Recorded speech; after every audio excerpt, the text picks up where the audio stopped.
Hey everyone, welcome back to KP Money Talks. If you are a student in Canada right now, life isn't cheap. It's hard. Tuition, rent, food, and let's not even talk about gas. But there's a good news.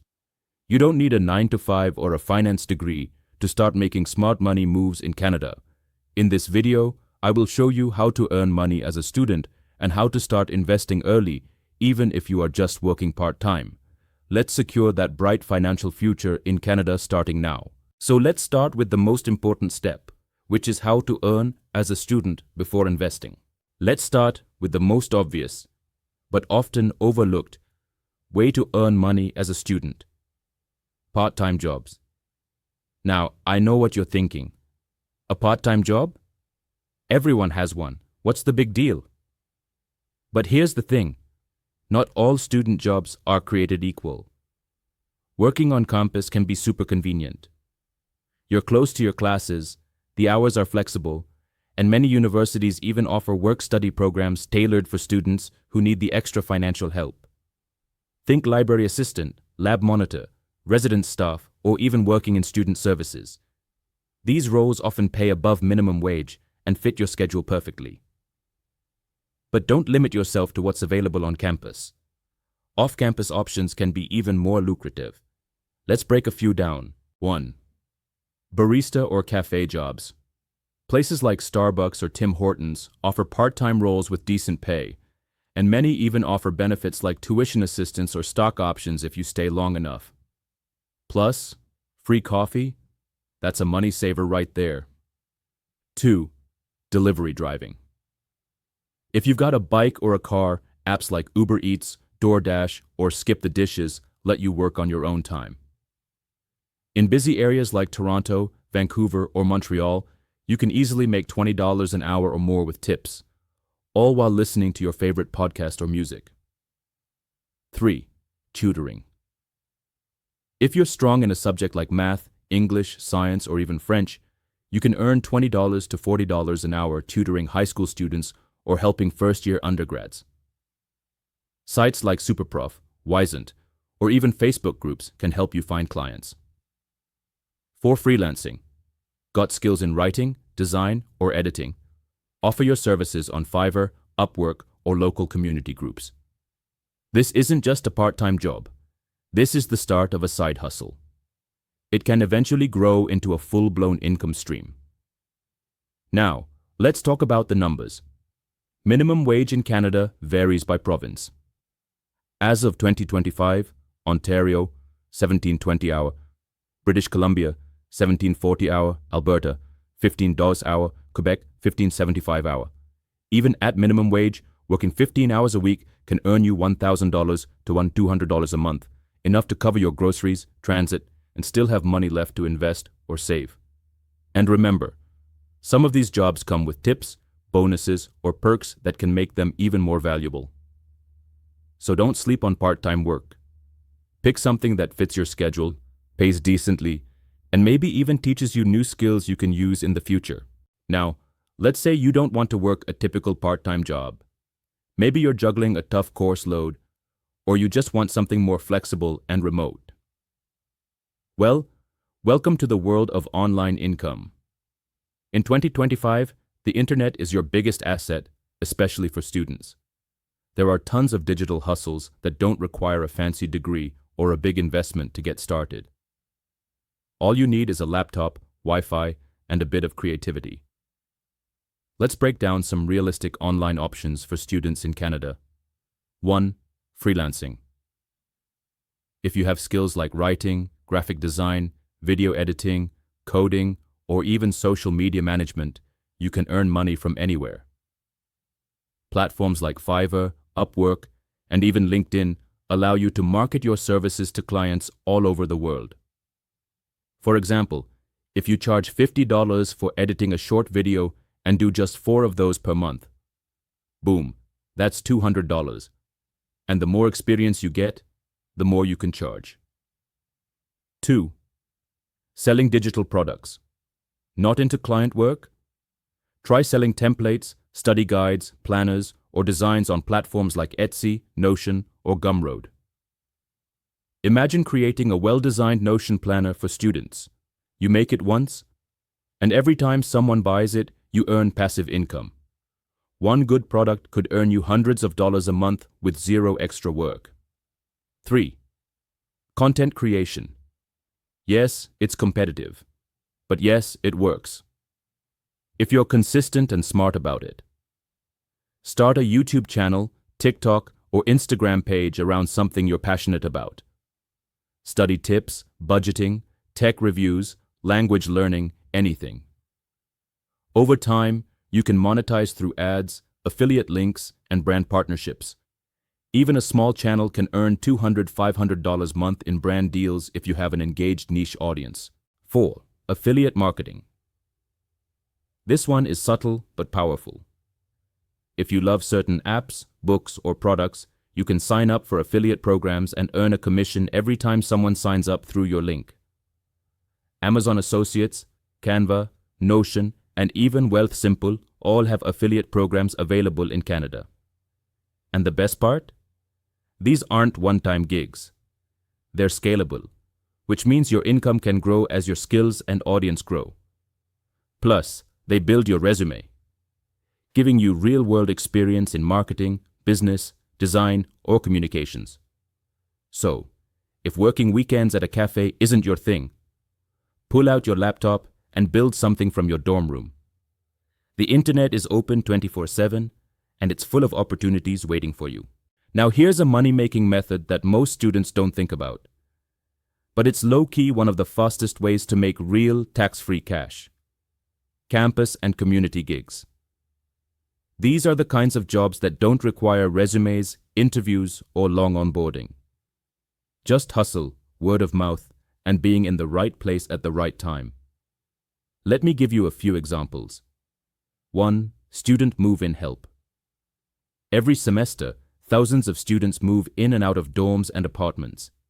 If you have a strong back and a few hours, offer help moving boxes or furniture. Charge $20, $30 hour or a flat fee like $100 for a 3-hour move. Do 2 moves in a weekend? That's more than a part-time job pays in a week. 2. Snow shoveling or lawn care. We live in Canada. Snow isn't optional. Print out flyers or post in local Facebook groups offering snow removal for houses nearby. You can make $20, $40 per driveway in winter. In summer, switch to mowing lawns or basic landscaping. It's all seasonal, local, and profitable. 3. Pet sitting and dog walking. Canadians love their pets, and many people need help when they're at work or out of town. Offer dog walking, feeding visits, or overnight pet sitting. You can charge $15, $25 per walk and even more for longer stays. Websites like rover.ca help connect you with pet owners or just promote your services on campus or your Insta. 4. Babysitting or elder help. Families in your community often look for trustworthy students to help with childcare or even keeping elderly parents company. Not only is this a great way to earn money, but it builds your reputation in the community, which can lead to more referrals and side income. 5. Event setup, that's odd jobs. Student events, campus clubs, and local businesses often need quick labor for one-time tasks. Setting up booths, handing out flyers, or packing kits. These gigs usually pay cash, and you don't need to commit long-term. One afternoon of work, $50, $100 in your pocket. And here's the real benefit. These gigs are usually local, flexible, and pay immediately. No waiting 2 weeks for your paycheck. No clocking in. You control your time. Start by putting up posters in your dorm. Post in local Facebook groups, community centers, or apps like Nextdoor. Offer package deals like 3 snow shovels for $80 or Moving Plus setup as a combo. These types of microjobs teach you entrepreneurship, time management, and customer service. Skills that'll serve you for life. So if you're not finding luck with job applications, don't stress. Sometimes the best income is right outside your door. All you need to do is offer value and people will pay you for it. All right, you've started earning money. But here's the truth no one tells you. How much you keep is more important than how much you make. That's where budgeting comes in. And no, I don't mean living like a monk or cutting out every coffee. Smart budgeting isn't about restriction. It's about alignment. Aligning your spending with your priorities. Let's break it into two simple but powerful steps. You can't fix what you don't measure, so the first step is to know where your money is going. Use free apps like Mint. Connects to your bank accounts and categorizes your spending. YMNAB. You need a budget. Super student friendly and teaches the give every dollar a job method spreadsheets. If you love DIY, make a Google Sheet with simple categories like rent, food, transit, fun, and savings. Now let's say you're making $1,000 a month from part-time work.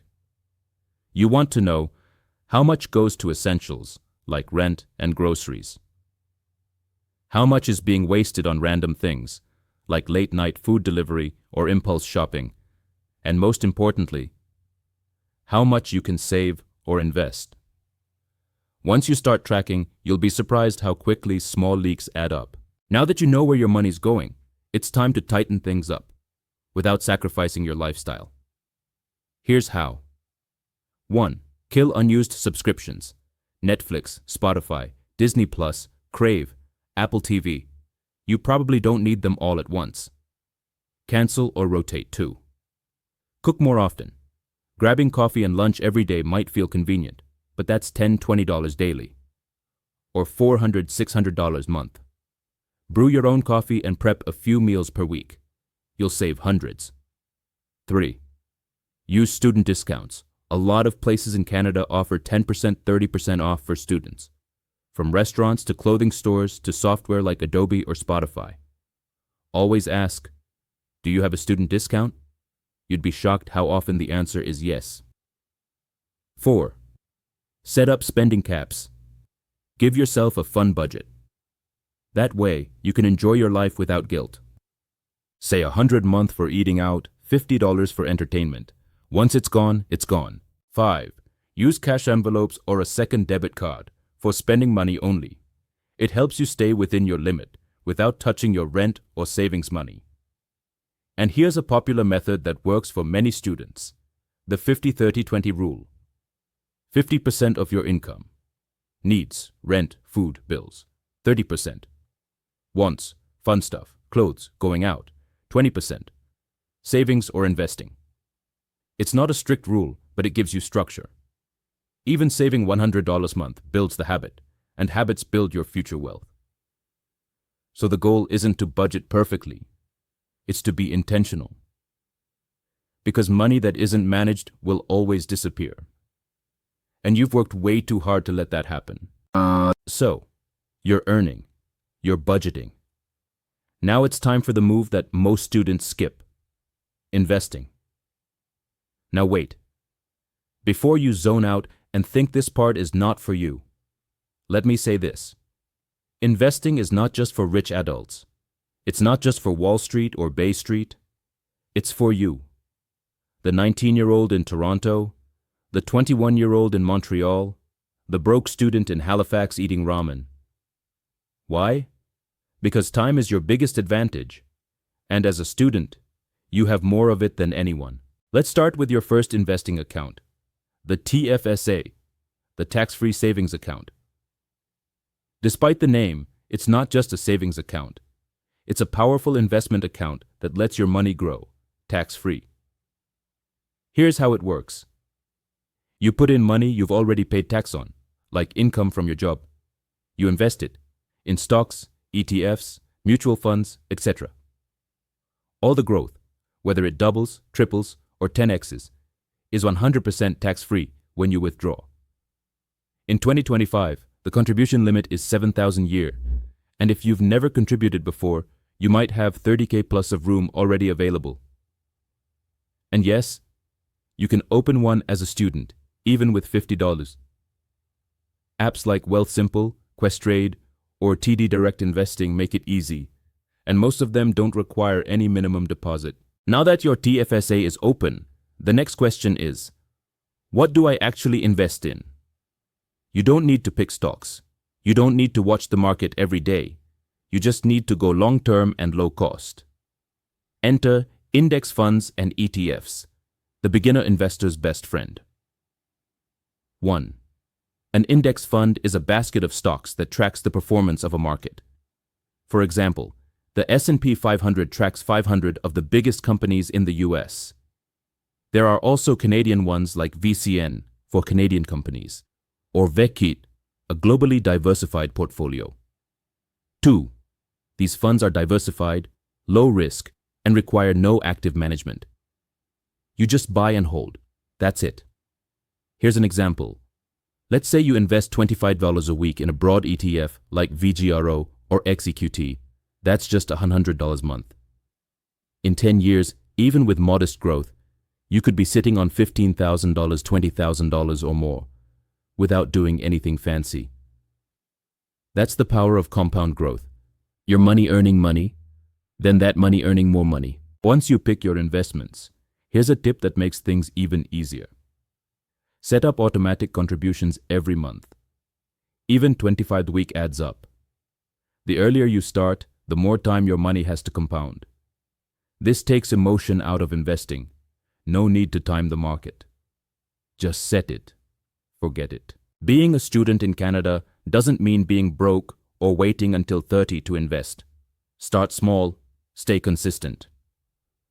Whether you're making $200 a month or $2,000, it's about building the habit. Make your money work as hard as you do. If you found value in this video, don't forget to like, subscribe, and hit that notification bell so you don't miss future videos about investing, saving, and building wealth in Canada. Follow KP Money Talks on socials for more tips. And remember, stay smart, stay consistent. Your future is already in motion. See you in the next video.